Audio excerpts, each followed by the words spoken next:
It is said that the greatest battles are not fought on fields of mud and steel, but within the soul of a single man. And of all the men who tread that cursed ground, none bore a heavier testament to this truth than you, the warrior who lost not only his health but also the very light of the world in the crimson twilight of the conflict. The story goes that you, a veteran of countless skirmishes, finally met your match not in an enemy blade, but in the relentless, indifferent fury of a final, terrible salvo. Imagine, if you will, the sudden, absolute cessation of sight. One moment, the world is a kaleidoscope of flashing steel, smoke-choked skies, and the desperate faces of comrades. The next, an impenetrable curtain of black velvet descends, not gradually, but with the brutal finality of a guillotine. There was no slow fade, no lingering ghost of an image, only a void. The last thing your eyes might have recorded, some whisper of a tale suggests, was the distorted gleam of a weapon, or perhaps the horrifying bloom of an explosion. But then nothing. Not even the dark. Just an absence. You lay there, for a time that could have been moments or eternities, adrift in a sensory deprivation chamber of your own making. The cacophony of war, which had been a constant companion for so long, had receded into a dull hum, a distant, muffled roar, as if you were submerged beneath an ocean of sound. Your body, a vessel of pain, registered 1,000 tiny fires burning beneath your skin. You felt the cold seep into your bones, the grit of earth against your cheek, the heavy, suffocating weight of fear pressing down upon your chest. Yet, amidst this new, terrifying reality, a single, primal instinct managed to claw its way to the surface: survival. The narrator, who has heard this tale many times and tells it with a solemn countenance, recounts that your first conscious thought, once the days began to lift, was of home. A distant, shimmering vision of hearth and kinship, an oasis in the desert of despair. You imagined the familiar scent of wood smoke, the warmth of a loved one's hand, the comforting quiet of your own bed. This vision, perhaps a cruel trick of a dying mind or a desperate prayer answered by some indifferent deity, became your compass.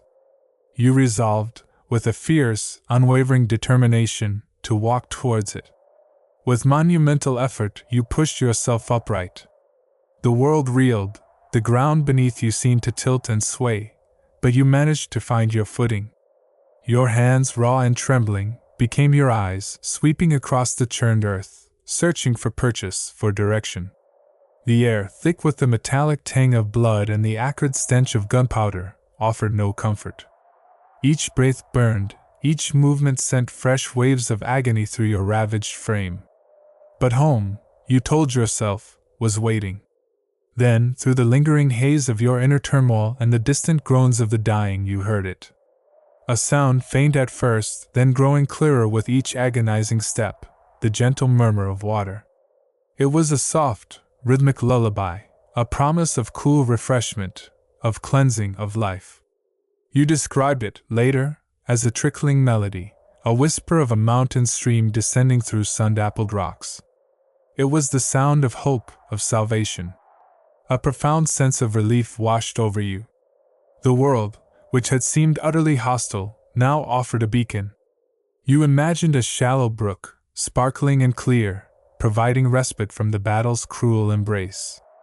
You yearned to dip your parched lips into its coolness, to wash the grime and the terror from your face, to feel the soothing caress of its current against your wounded skin. You began to orient yourself towards this benevolent sound, your steps, though still stumbling and uncertain, imbued with a new purpose. And then, as if to complete this miraculous tableau of rejuvenation, you heard the birds. Their cries, sharp and clear, pierced the lingering silence of the battlefield. You envisioned them soaring freely above, untroubled by the carnage below, their cheerful calls a celebration of life, a counterpoint to the death that permeated the ground. You thought of the larks that sang near your village, the robins that nested in the eaves of your childhood home. Their songs, you believed, were guiding you, echoing the path to home, a promise of peace. Each step you took became a prayer, a communion with these perceived harbingers of life. The murmur of the water grew louder, a rushing symphony now, filling your ears with its cleansing promise. The birds' cries intensified, a veritable choir, seemingly surrounding you, pulling you forward. You imagined yourself traversing a gentle valley, with a swift flowing river at its heart, flanked by ancient trees where the birds built their nests. The pain in your body, though still present, was dulled by this surge of unexpected optimism. You were no longer just a wounded warrior, you were a traveler on the road to recovery, to sanctuary. Yet, as the tale unfolds, the ever-present narrator reveals the insidious nature of your journey. The sounds, which had initially been a source of comfort, began to shift subtly, imperceptibly at first, then with an alarming, chilling clarity. The murmur of water, which you had envisioned as clear and bright, took on a deeper, more viscous tone. It was less a gentle gurgle and more a thick, wet slosh, a rhythmic, guttural churning that seemed to emanate from beneath your very feet.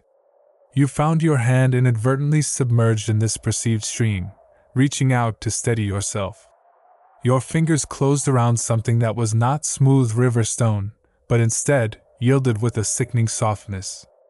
The texture was wrong, utterly alien to the cool, clean water you yearned for.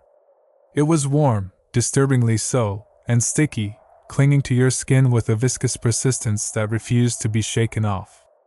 A faint, almost imperceptible tremor of unease ran through you.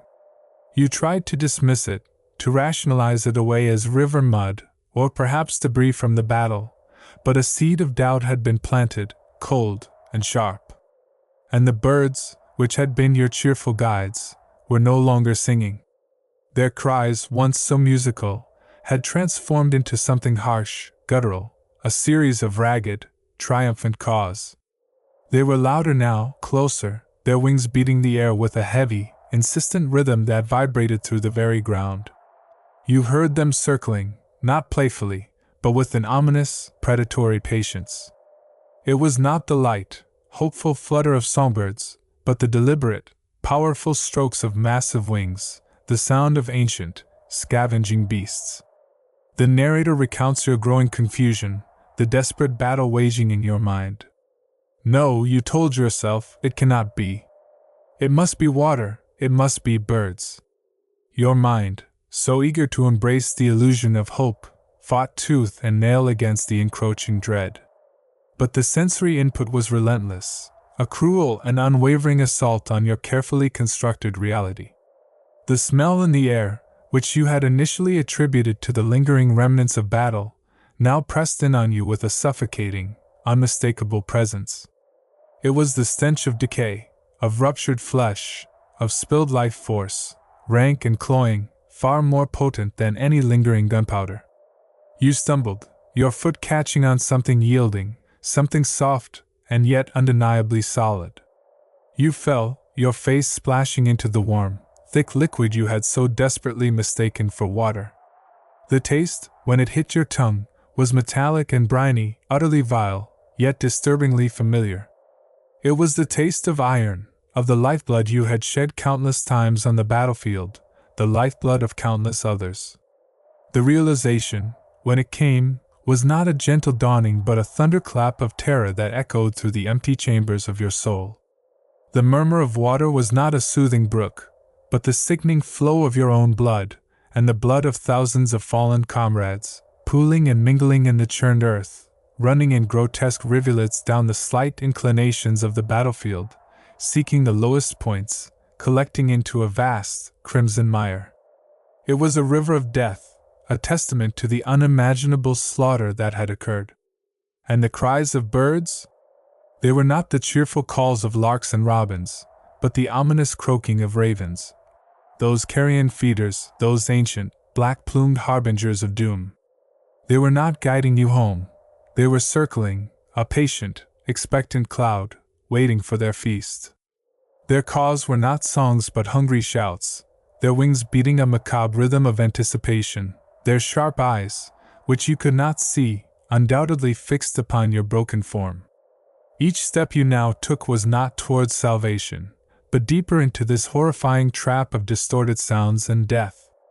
The ground beneath you was no longer solid earth, but a treacherous, shifting bog of gore and flesh, of shattered bone and discarded weaponry.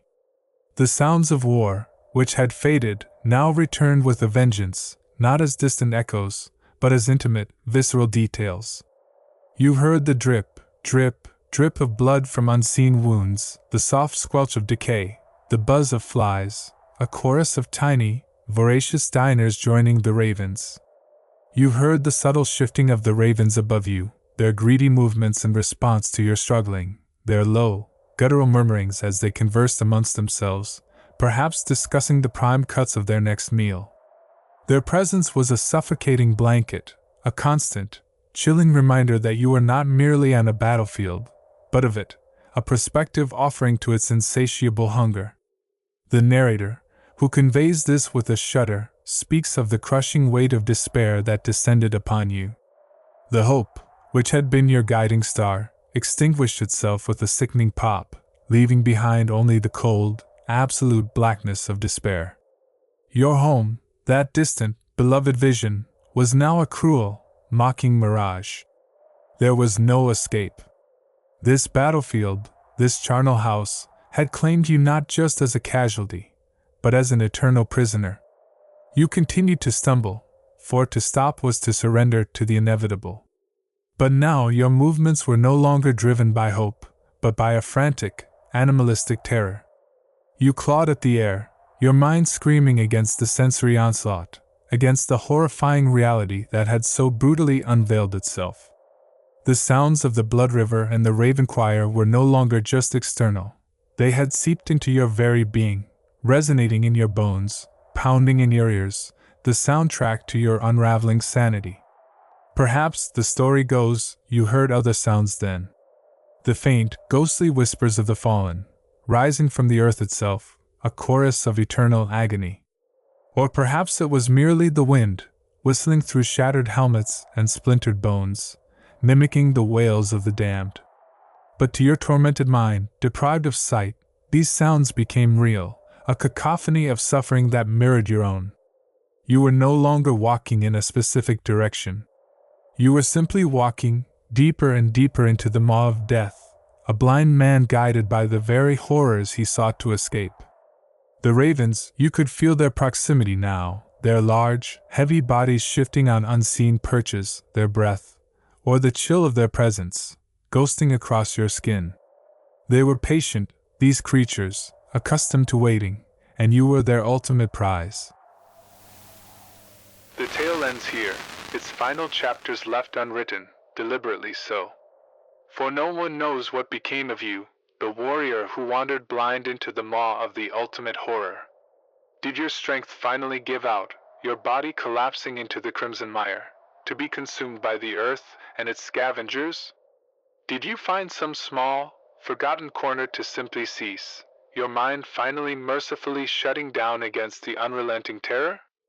Or do you, perhaps, continue to wander still, a spectral figure amidst the spectral echoes of the battle, forever navigating the river of blood and the chorus of ravens, a prisoner of distorted sounds and a death that simply refuses to let go of its prey, forever caught in the terrible, inescapable trap of that cursed, bloody ground?